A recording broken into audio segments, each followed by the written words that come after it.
Okay, so let me ask you something. Have you ever made a big resolution to change something, only to find yourself right back where you started a few weeks later?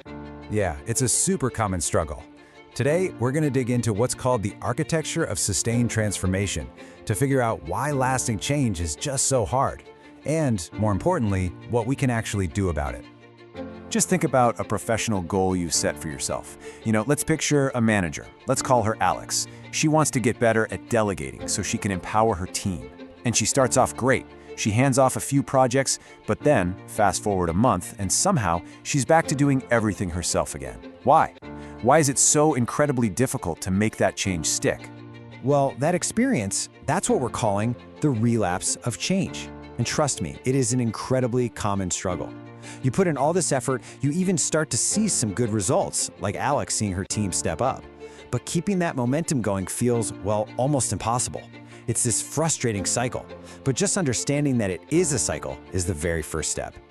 And Alex's problem isn't just her problem. This is a huge challenge that so many leaders face. It doesn't matter if they're trying to be better listeners, or more strategic thinkers, or like Alex, better delegators. The road to real, lasting transformation is almost always filled with these kinds of frustrating setbacks. So here's the thing. The reason this keeps happening isn't a lack of desire, and it's not about willpower. The source material for this explainer points to a hidden force at play, something called a psychological immunity to change. Think of it like this invisible current that's constantly pulling leaders like Alex right back to their old, comfortable habits. And this is absolutely crucial, so let it sink in. The problem isn't your willpower. So often we blame ourselves, right? We think, if I just had more discipline, I could do this. But for Alex and for pretty much all of us, the real issue is so much deeper and more complex than just not trying hard enough. So what is this immunity to change? It's basically a state where your own ingrained habits, and this is the key part, your hidden fears, are unconsciously working against your goals. It's almost like a psychological immune system. For Alex, her hidden fear might be, what if my team makes a mistake? It's going to reflect badly on me. So her internal immune system protects her by keeping her stuck in that old, safe pattern of micromanaging everything. And this creates this powerful internal tug of war. See, on one side, you've got your conscious goals for progress. Alex genuinely wants an empowered team. But on the other side, pulling in the complete opposite direction, are these undermining forces. Her deep-seated habit of doing it all herself, and that hidden fear of losing control. And those forces sabotage her best efforts without her even realizing it's happening. So if willpower isn't the answer, then what is? Well, the solution is all about systematically rewiring your daily routine. This isn't about one massive, heroic effort. It's about a practical, step-by-step plan that leads to real, lasting transformation. And that plan really comes down to 3 key steps. First, you have to identify the real barriers. For Alex, that means she has to be honest with herself and admit her fear of her team failing. Second, you consciously practice new behaviors. Maybe she could start by delegating just one small, low-stakes task. And third, you have to systematically embed those new practices into your daily routines until they become totally automatic. You see, the whole point of this process is to move past that feeling of conscious, stressful effort.